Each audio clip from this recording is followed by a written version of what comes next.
And he's going to do all the talking. So I was born in New York in 1968. No, And what was the name of the hospital? there's actually going to be, hopefully you're going to do most Were of the you talking. born in? Were you born in back there? I was. Okay. Yeah. I thought maybe you were just starting a joke or. Well, I was. Keith was actually born less than a mile from here, right? If you were a great right fielder with a rocket for an arm, you could probably hit the Rite Aid from here, which is right across the parking lot from Kaiser. The birthplace of Keith Morris in 1955. Is that right? That's right.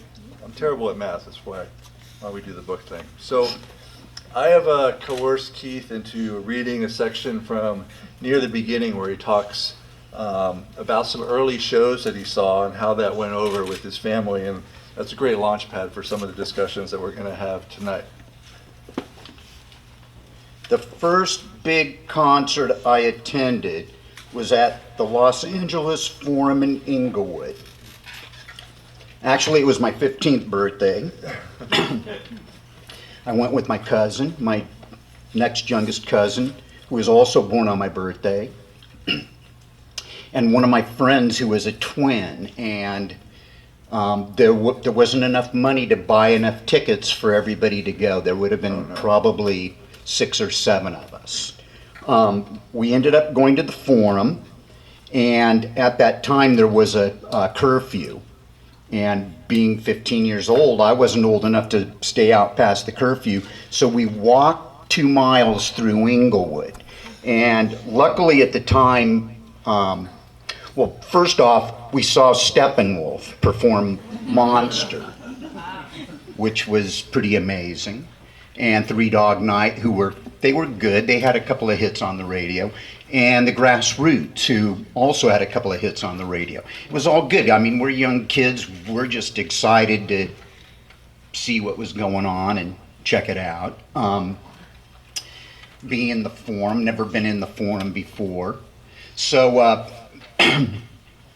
that was I guess the start of my downhill slide. Yes, it's been 0 for conduct since Steppenwolf performing Monster at the Forum.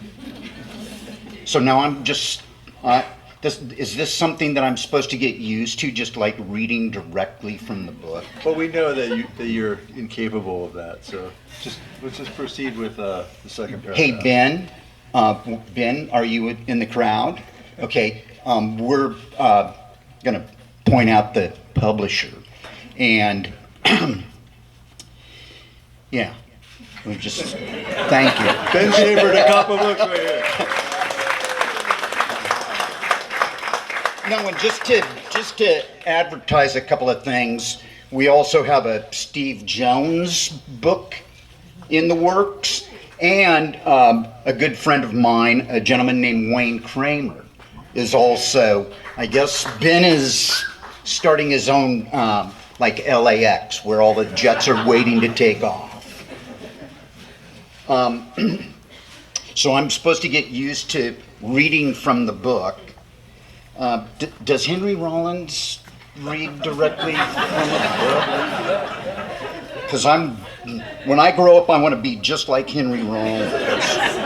I'm going to start lifting weights, and I'm going to start hanging out with Glenn Danzig. Downfall. The downfall.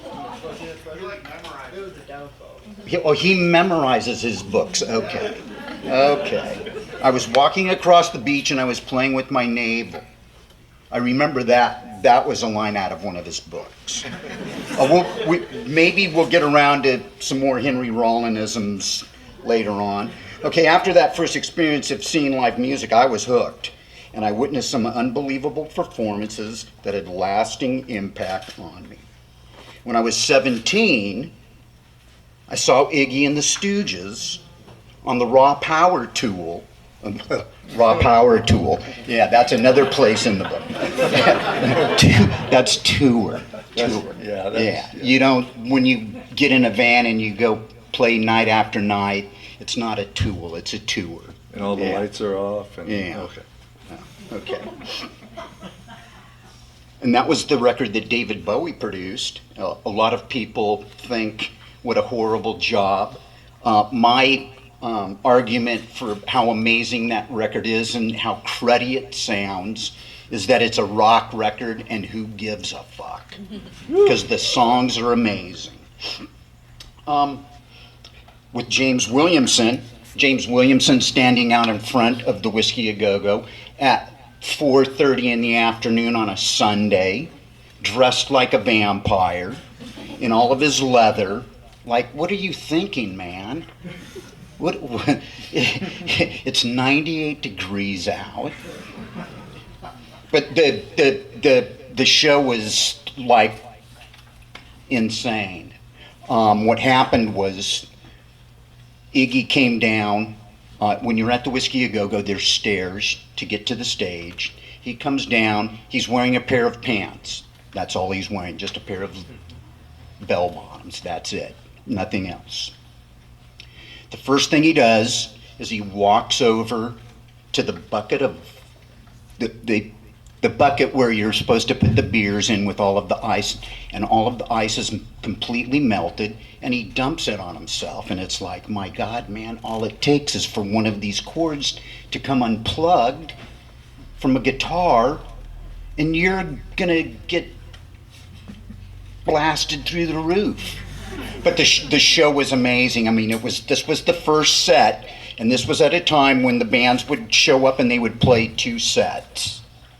And they had to, at the end of the set, the guys that were in charge of the stage and the one guitar tech or whoever had to carry him back up the stairs by his arms and his legs. I mean, he was a sponge. It was amazing. Well, that's like that, there's that advertisement before they show the movie where the woman's phone starts ringing and this woman's like doing a vocal thing, and like everybody looks, hey, come on now. Is that you, Perry? Yes, it is, sir. Okay. I can't, brother. I can't. Okay. I'm so sorry. Okay. We'll let it go. Sorry for pointing you out. Okay. No shirt, no socks, no shoes. And he dumped that bucket of ice cold water on his head. He was standing barefoot on stage with all these live wires running everywhere. All he had to do was grab the mic the wrong way and he would have been blasted through the roof. The band sounded amazing, even though they were just a couple of weeks away from breaking up. You have to understand, when that record came out, one of the greatest rock records to ever be recorded, that record label didn't give a fuck. Sorry, yeah, we're not supposed to talk like that. No, it's all right. It's my daughter. She's heard it all before. Okay. Okay. Speaking of Bowie, I saw the Ziggy Stardust tour in 1972 with Mick Ronson, Trevor Bolder, and Mick Woody Woodmansey, aka the Spiders from Mars. I was in the 7th row with a nugget of hashish in my pocket. Like, primo. Yeah, Germo. An unbelievable show. Just mind-bogglingly genius. Don't take my word for it. There's a live album of that show called Santa Monica 72. Around this time, I also saw the Kinks for the first time at the Hollywood Palladium. And the Davies brothers, who were notoriously famous for getting in fights and all of that stuff, got into a fight, thought it was a one-sided affair. Ray just hauled off and sucker punched Dave and knocked him down. Dave kept playing his guitar until a pair of roadies came out to lift him up. Dave just shrugged it off like all he wanted to do was lie there in his misery and play guitar.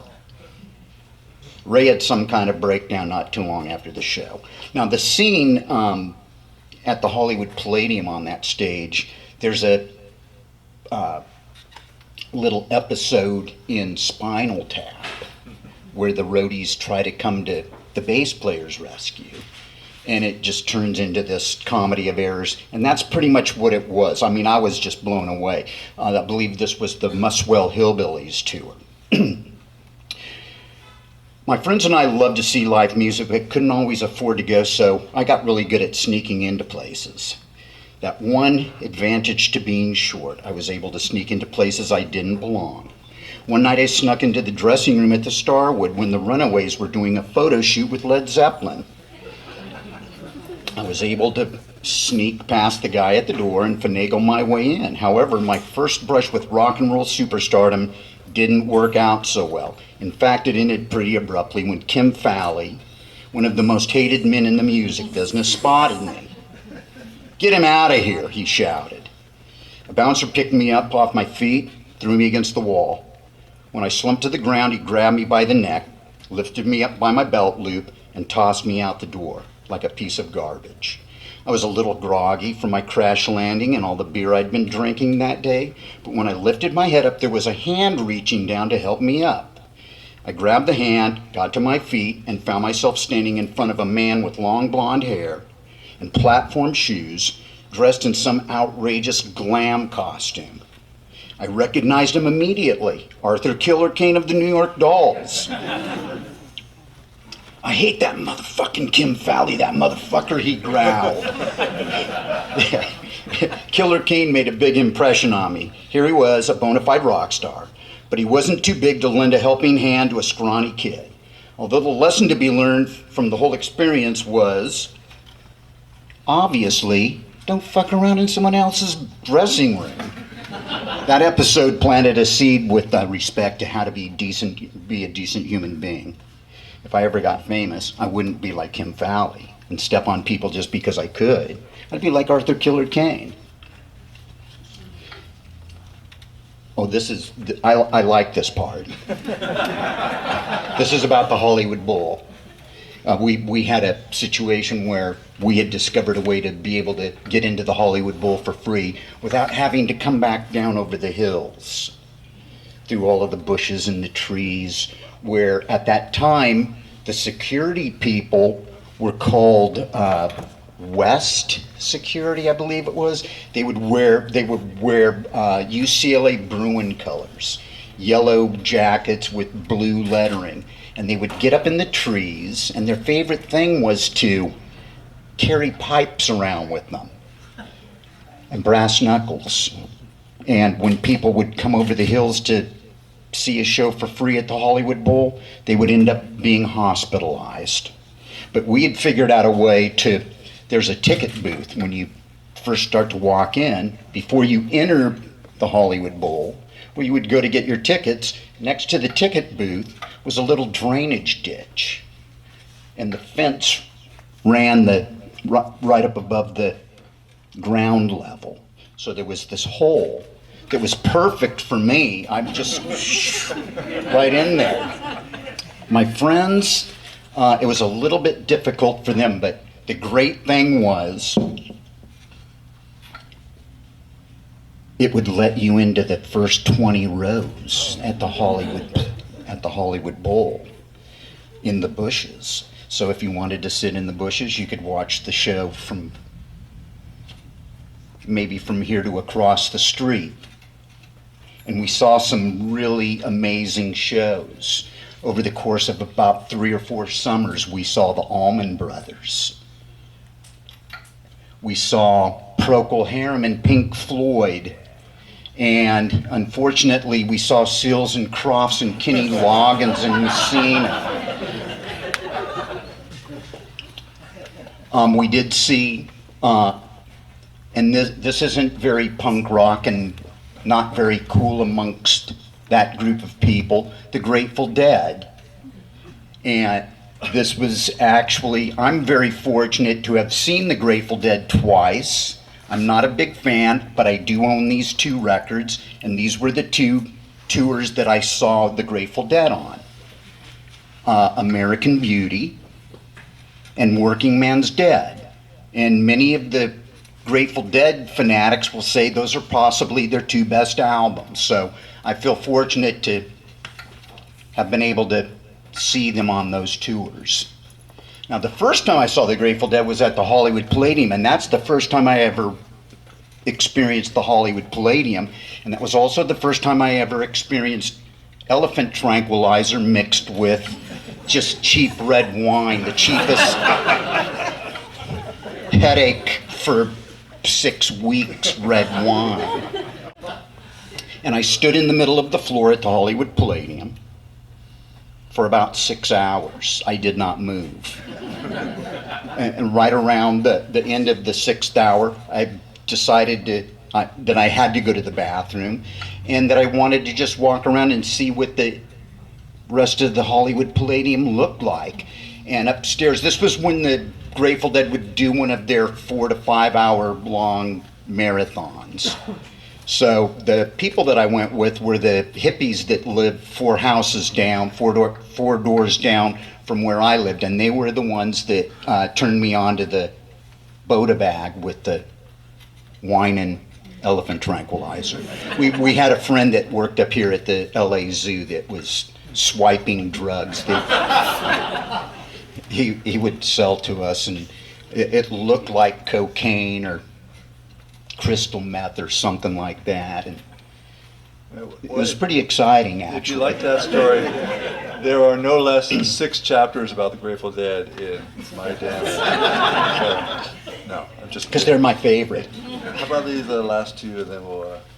Okay.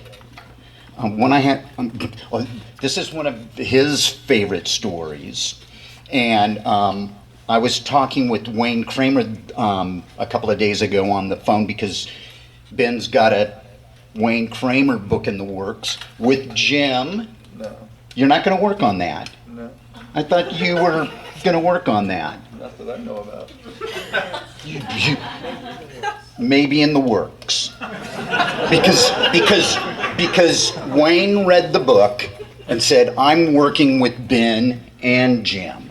And I said, you're not going to work with a couple of greater guys, so be prepared. I'm sorry that I pulled the rug out, or, so be prepared. Can I have Wayne's number after the show?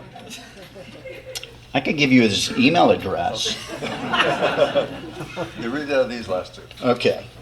But getting back to Wayne Kramer, I said there was an acknowledgement. I rattle off a list of ex-girlfriends, and one of them happened to, he said, you can't put this in the book because it makes you look sexist. It makes you look like a fucking chauvinist pig. And I don't really care about being correct anymore. I'm 61 years old and I could just really give a fuck. But I'll try to be as good as I can. That's the rule. Just be good. Okay, so getting back to Wayne Kramer and this part that I allowed Jim to, because he's such a great guy and he said so many great things. I said, Jim, if you don't want to put it in the book, don't put it in the book. I'm not going to argue with you anymore. I think that's like the only thing we disagreed about was like some crappy line in the acknowledgement section. That and there's a story where I use the word nigger, which makes me look like a racist. Well, that's in the book. And no, that's in the book. And that actually saved my life. So. In a bus full of gang members. Oh, you must be crazy. We're not going to mess with you. So I tell Wayne the story about how I acknowledge all of my ex-girlfriends, and one of them happened to turn my dad on to the fact that I'm going to read this story, and then I'll tell you about the girlfriend. Okay. When I was a teenager, I had posters of all my favorite musicians on my bedroom walls. David Bowie, Mark Bolan, Edgar Winters. They only come out at night. See, if you remember that album cover, he looks very feminine because he allowed his girlfriend to put makeup on him for the album shoot. Okay, and the first Kiss album. Okay. Got to have a Kiss album poster on the wall, otherwise you don't count, I guess. My dad didn't really know what to make of it. One time he came into my room while I was listening to music and looked at all the posters and said, You're a fag, aren't you? That was one of our many lopsided conversations, an actual one-sided conversation. I think it was hard for him because he liked music too, but jazz was his genre of choice. To him it was this exciting creative thing, and he just didn't understand the appeal of these strange-looking, gender-bending rock stars. To him, they were all a bunch of queers. It wasn't just the way the bands looked. He had a genuine dislike for the music. The harder the music, the more he disliked it. One afternoon I was listening to Sham 69. He came into my room and said, "I'm going to a jazz festival today and they won't be playing any of this shit."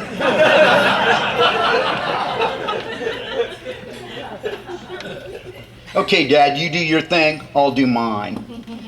Getting back to the part that Jim trimmed, the friend happened to decide that she was going to sleep downstairs one night and decided that she was going to sleep in the nude in the middle of summertime. So when you live at the beach, it's like 90 degrees out. So not only did she sleep in the nude, but she didn't even bother to cover herself in any of the blankets. And she's laying there. My dad comes down at about 6 a.m. to take a shower, and there she is. And he said, "You know what? I don't think you're a fag."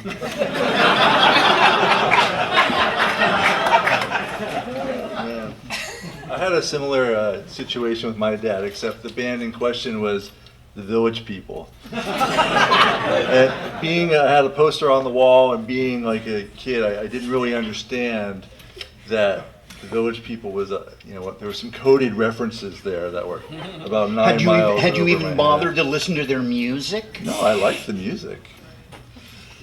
Okay. Have you listened to their first album? Have you, Keith? Okay then, someone's got some homework to do. Yeah, several dozen times.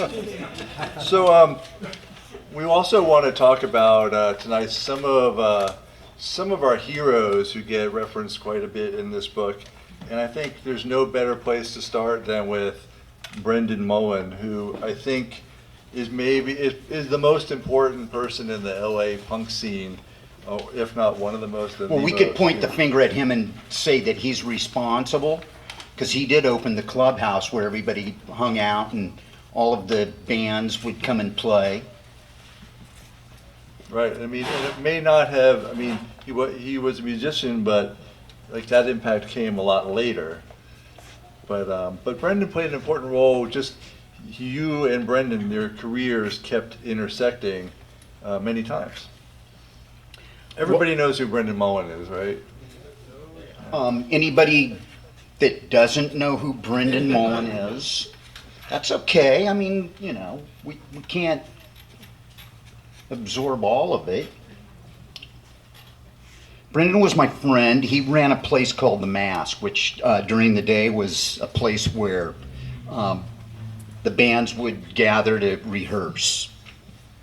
And it was under the Pussycat Theater up here on Hollywood Boulevard, right in the epicenter, right in the middle of Hollywood. And the space basically was a bomb shelter. It was indestructible. All sorts of graffiti. I remember seeing just some of the greatest shows that I've ever seen, like the Weirdos and Dickies, the Germs, and the crowd was always actually a good mix of people. And the scene, the early LA punk scene was very cliquish. It was like, well, it belongs to us, and we know each other, and well, you're from the Valley, and you don't really look like you belong here, and our thing was black. When I say our thing, at that time, I was a member of Black Flag, and we all looked like roadies for Peter Frampton, and I kept saying the Grateful Dead like we just got stoned and fell out of the Volkswagen van in the parking lot at the Hollywood Bowl.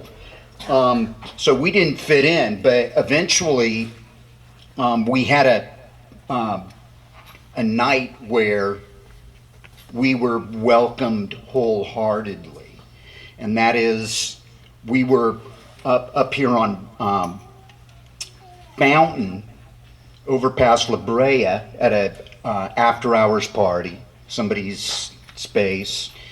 They're playing different music, local bands, all sorts of stuff. And there was a break in the music, and one of the guys from Black Flag had a copy of the Nervous Breakdown EP, and we put it on the turntable and played it, and the people just kind of stepped back like, what is this?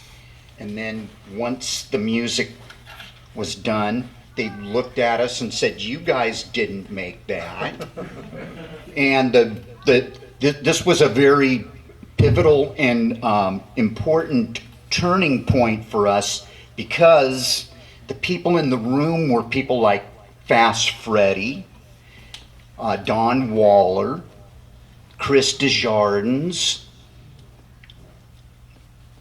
Claude Kickboy Bessie. And from that point on, we were all it was one big party. Brendan also happened to be there. I had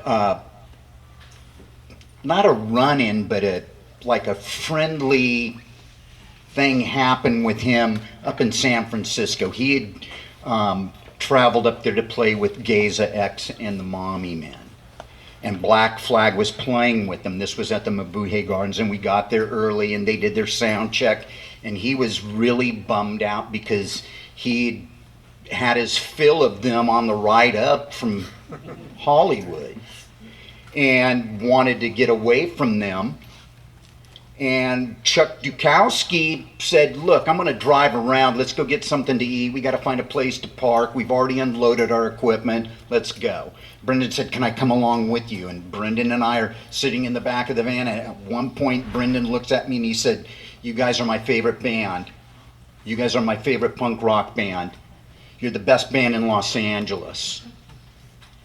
And I was taken aback because he'd been responsible for the clubhouse where all of the great Hollywood bands, bands from Chula Vista, Dills, and the Zeros, and the Avengers, and the San Francisco bands, Dead Kennedys.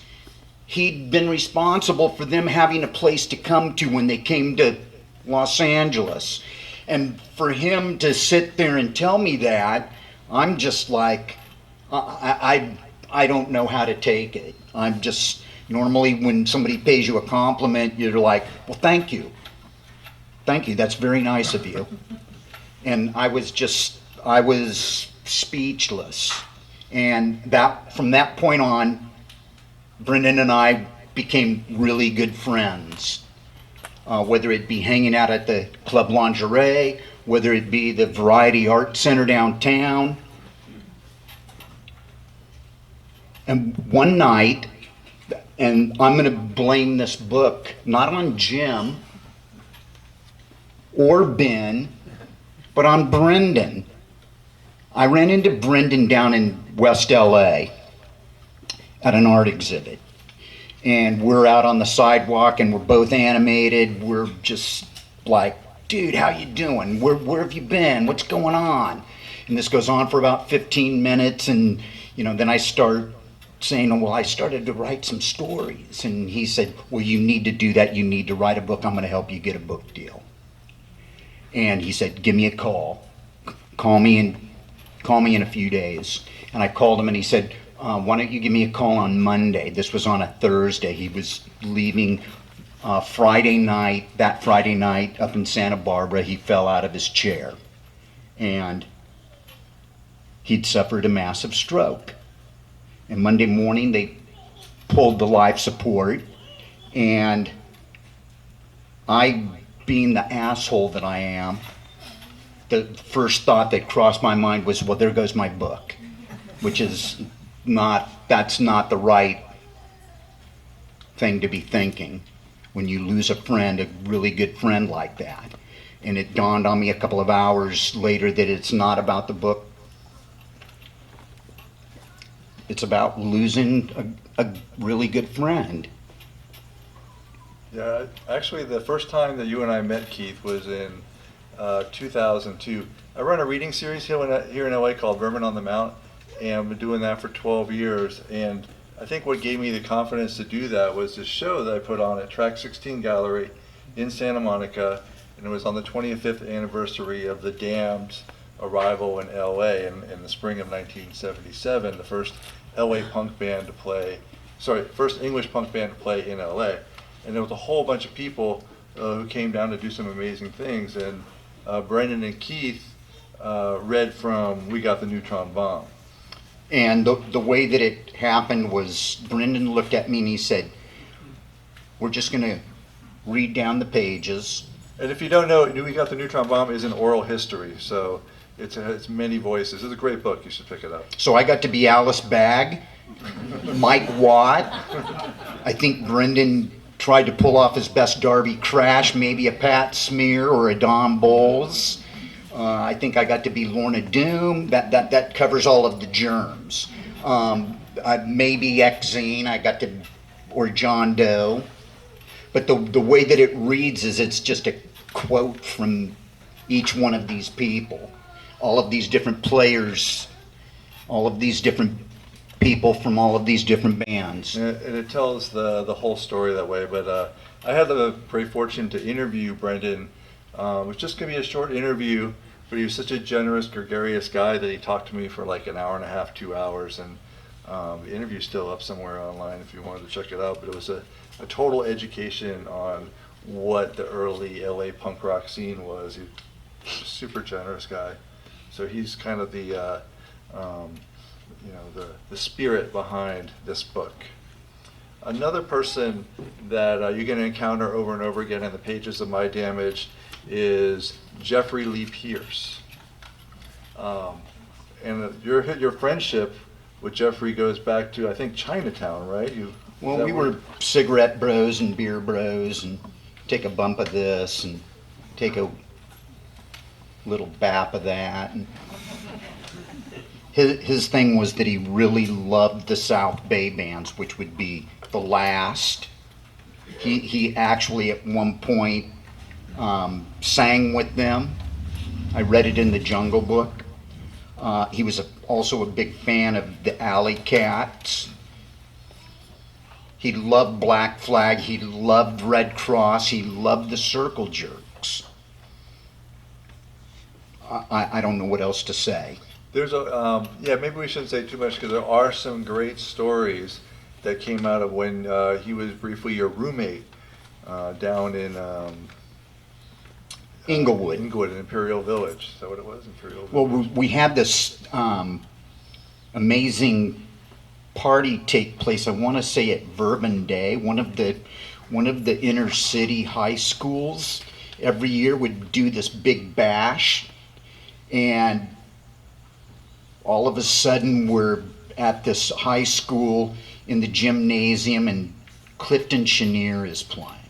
Now, there's no room for accordion in rock music, but when Clifton Chenier plays the accordion, he means business, and that actually counts. So here we are at this party, the Alvin brothers and Buster Bateman, all of the guys from the Blasters, all of the guys from the Flesh Eaters, John and X-Zine. There's just this whole group of white people in this room down in central LA. And it was pretty amazing. I mean, they had this drink they called it the bucket. It's all ice and Cutty Sark, I think was what they dumped on it. Like half a bottle of Cutty Sark, for like $3. That's like the best drink special you're ever gonna get anywhere. So the party spilled back over to the Pink House in Inglewood, and I was very fortunate at the time because the people that surrounded me in the neighborhood were all like middle class African American, like a police officer and a mailman, people like that. And they were excited that there was all of this commotion and The gang thing would only start a couple of years later. So, And your grandparents lived down the street. So yeah, my you kind of- grandparents lived down the street. So you grew up in that environment. Jeffrey Lee Pierce you also wrote a song about Jeffrey Lee Pierce for Off. And it's one of my favorite Off songs, actually. It's really pretty unforgettable. Now, the book officially comes out on the 30th, but it already has some critics. So one of them, in a review, Yay complained. or nay? It was yay, but they were disappointed that the book doesn't talk about your dreadlocks. And we talked about this Boo-hoo. because I was like, well, yeah, I never asked you about your dreadlocks.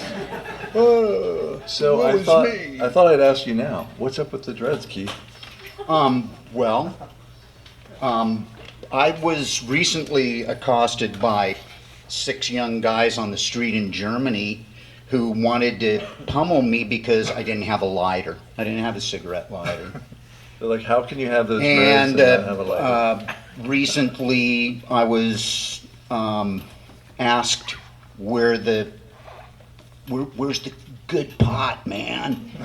It's like people look at me and assume that not only do I have rolling papers, You're carrying but a kilo in your hat. I'm dealing pot, yeah. But it's always about the lighter, the Bic. But you don't. That's how you Flip keep your your bit. youthful appearance. Well, I'm just lazy, just a lazy white guy. All right. So, Not feeling irie, no. Not even close.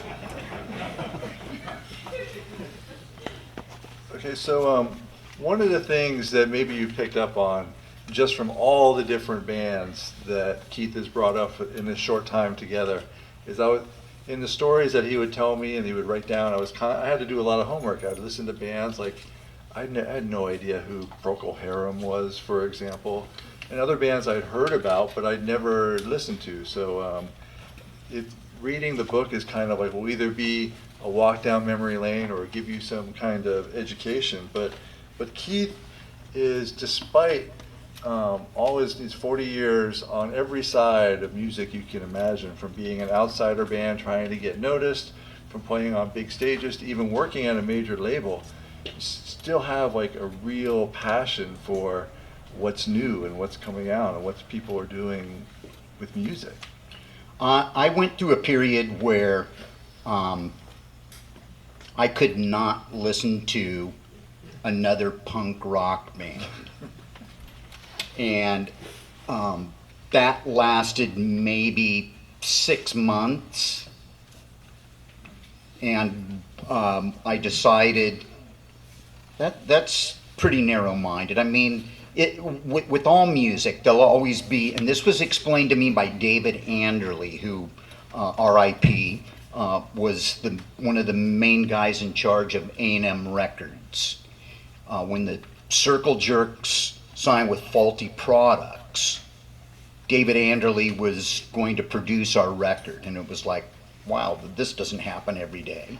This is the guy, it's like Herb Albert and Jerry Moss and David Anderley, the third guy in the thread there. And he said that you have this, it's like the iceberg, the tip of the iceberg. The best stuff is on the tip of the iceberg, even though you don't know what's at the bottom. But it's, the best always rises to the top. And I looked at that and I said, I'm being bombarded by all of these really mediocre bands, and there's a ton of them. And I'm not going to start naming any of them. You can go out and you can discover them for yourselves. But the situation with me not listening to punk rock was I was burned out. And I very rarely get burned out. But one of my things is that I've always been open-minded when it comes to music. So now I'm listening to jazz. I mean, I still couldn't tell you John Coltrane from Ornette Coleman, but I'm listening to it and I'm making an attempt to go to that part of the world. You know, and I guess that would be my dad coming out in me. I don't want to be like my parents. Fuck that shit. And I'm understanding that there are other great things out there, you know, other great forms of music. So how about we open up to some questions from the audience? Do you have any questions about My Damage or for Keith? Yes, in the back.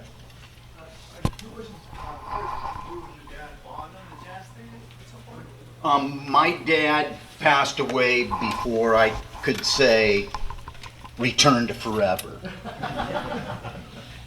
or the Mahavishnu Orchestra. No, and he actually appreciated that kind of music.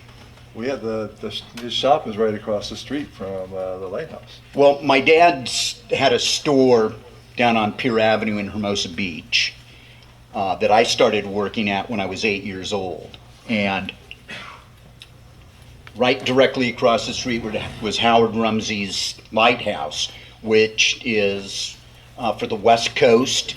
If you're a traveling jazz musician or you're any kind of a jazz musician, you would have ended up playing there. And my dad's favorite story was that he bugged Elvin Jones, who is, when you talk about in that musical world, you're talking about the guy that's possibly the greatest jazz drummer. I mean, there's a bunch of them, but Elvin Jones is, he's way up there. And my old man bugged him to the point where he said, "Sit on my kid, sit on my kid." That was my dad's favorite story. And I wasn't having any of that. It's like, Elvin who? The question, Eric? Yeah, to knowing your writing and knowing your voice, and then today while I was waiting, reading 10 or so pages of the book, hearing Keith talk, hearing his voice in the book, how did you guys kind of blend that and create this autobiography? Well, I told him it's all about me and it has nothing to do with any of his writing. True. I cracked the whip. That's the way it should be. Like when you're co-authoring a book with someone telling their story, like my voices should be invisible. Yeah, it's coming through.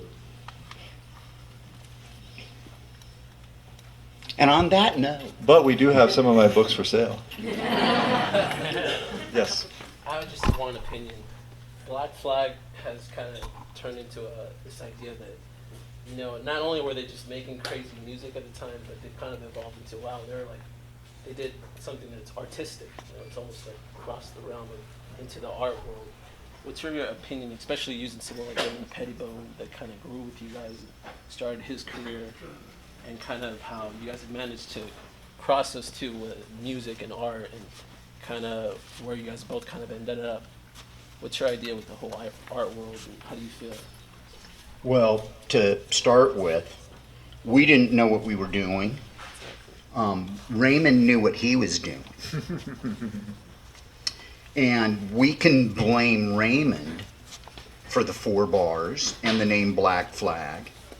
And we just went through this lawsuit where things got really ugly, things got expensive, and I really, I can't say enough great things about Raymond. I can't. I don't even know where to start. As for the music and the art, sometimes when you're doing it, when you're making it, you're not realizing what you're doing. Well, how do you feel about being an innovator? How do you feel about creating a genre of music? It's like, I don't know, how am I supposed to feel? We didn't know what we were doing. We were just doing it. We didn't know any better. As for the artistic thing, if you want to call it art, great. If you don't want to call it art, if you want to call it noise, great. Call it whatever you want to call it. I can't get into any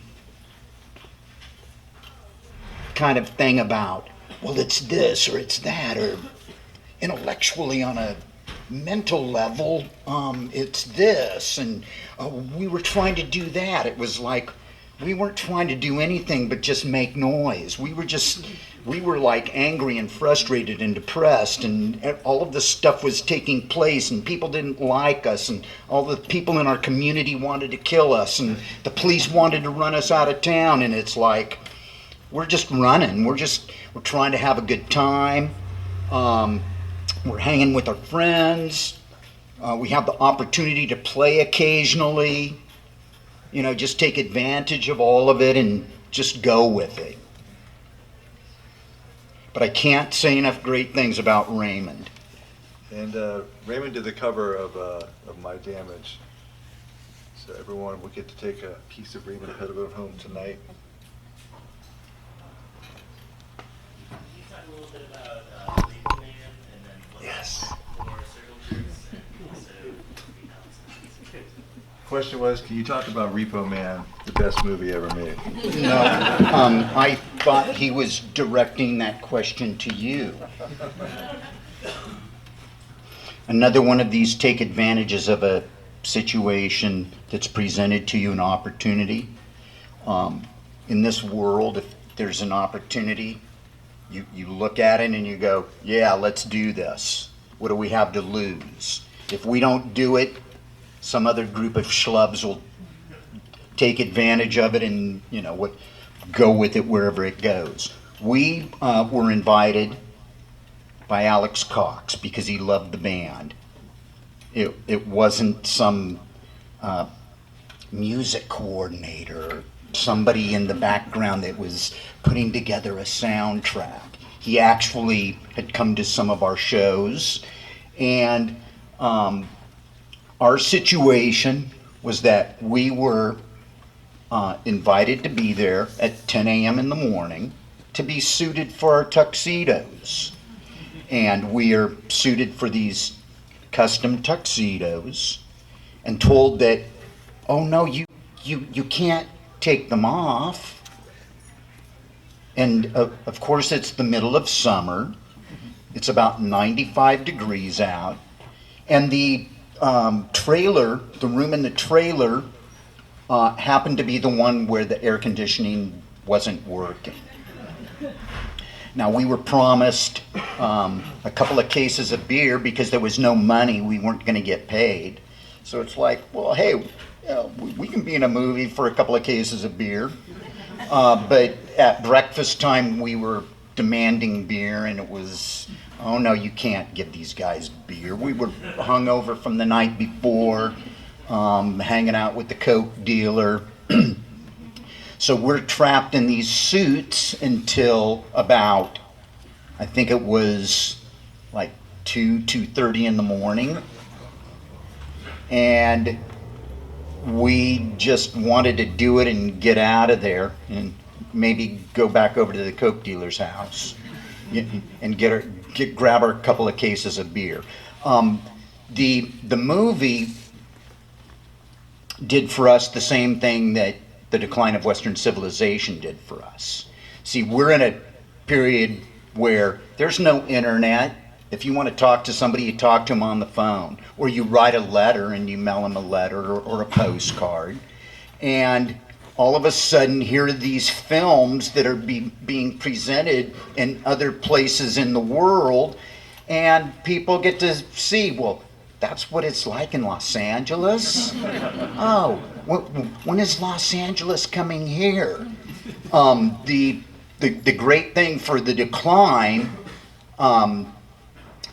we were offered a tour on the East Coast, just out of the blue, you know, after the film hit the East Coast. And we ended up meeting people like Harley Flanagan, who would later, he was the 12-year-old drummer or the 11-year-old drummer in the Stimulators, who would later go on to start a band called the Cro-Mags. we would meet all the guys from Minor Threat. We would meet all of the Necros. It was actually a really great experience, except for the about 2 or 3 nights before we were supposed to leave, our drummer decided to get in a fight with a guy who had stole his girlfriend's Volkswagen. And he breaks all of his knuckles on one hand and a couple of knuckles on his other hand. And, oh, I can't play drums. And we're like, well, we're gonna go. And our friend Charlo from the Plugs volunteered. We rehearsed once, and off we went, and it was a great experience. As for Repo Man, same thing. Only looking at the way we perform in the movie, we're not showing up to entertain moms and dads. We're there's a really great story about that particular song and that particular lineup of the band, and one of the guys is right here. Let us introduce Mark Earl Liberty Vidal. No, we were presented the opportunity to record. We recorded one song. We have one of the greatest rock drummers of all time, a guy named Chuck Biscuits. Now, And he ends up playing acoustic guitar to a one of the guys would call it the Himafachi machine that goes.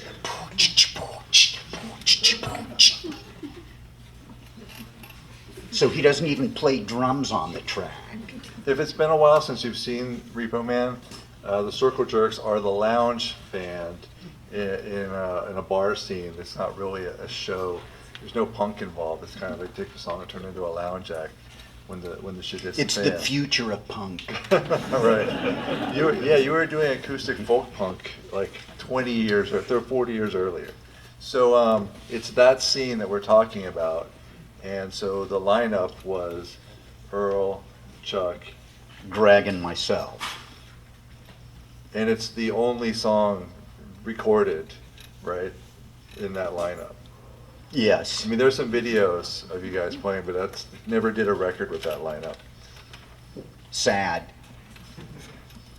Tragic. I'm gonna go upstairs and slit my wrists. Any more questions? One more, how about? One more? Okay. Better be good, no pressure. One more in the back. Yeah. No, but I'm just interested in the text. Like, I don't know how you wrote it, but he has one of those voices that you recognize immediately when he speaks. I'm just wondering how that, like, to translate that into text. I don't know how you go about it, but there were like struggles or how that process. So I couldn't hear all of it, but like the saying the writing style. Yeah, I mean, just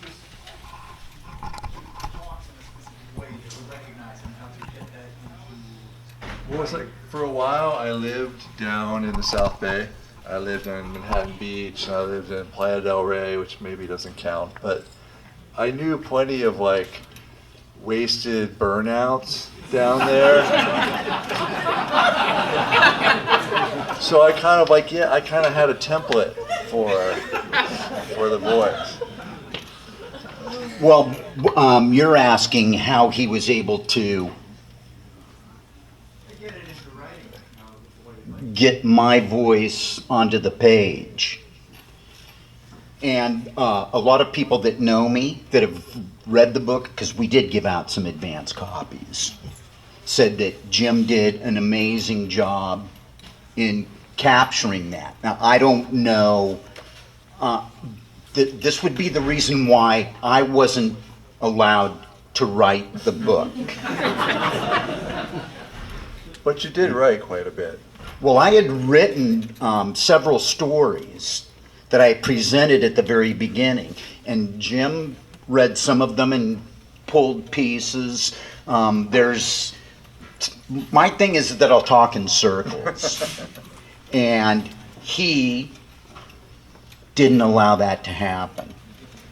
He trimmed the fat.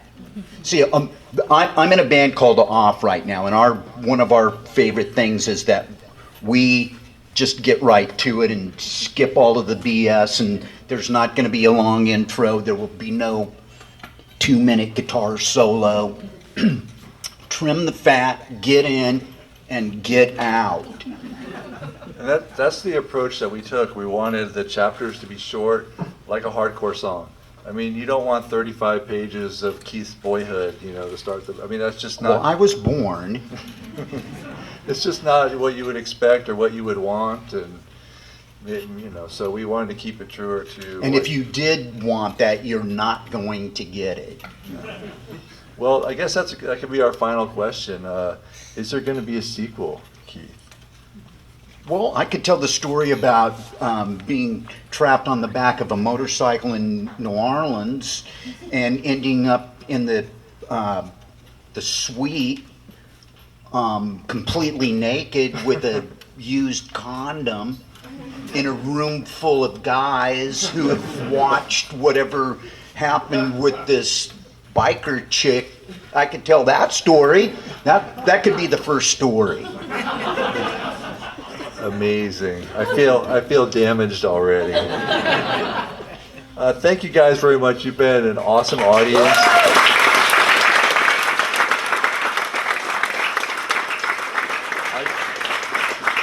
I would like to say two things. I want to thank my wife and my daughter Annie, who were, gave me a lot of support, and I had to listen to a lot of punk rock through this. And my daughter, who plays the flute and the trumpet, does not like punk rock.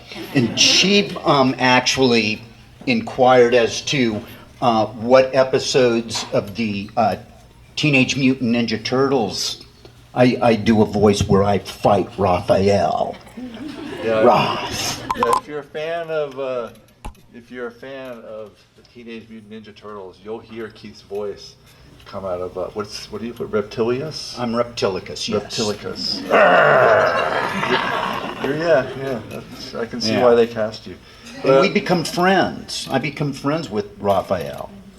But I also wanted to thank you, Keith. I had a lot of respect for you when we started this project, and I have. And now you have less. Okay, I understand. It's not that big of a deal. I'm not going to be offended or hurt in the least bit. Keith's joking around, but I have an enormous amount of respect for Keith's integrity and his work ethic. And when we started this project, he was committed from day one, never wavered.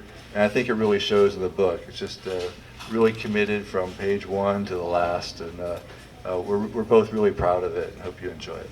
And we want to apologize to Ben. Not we, but I, for blowing the deal about Wayne Kramer. Be prepared.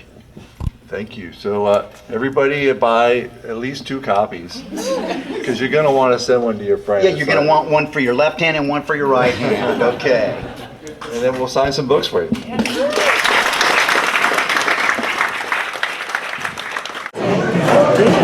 How did we do it?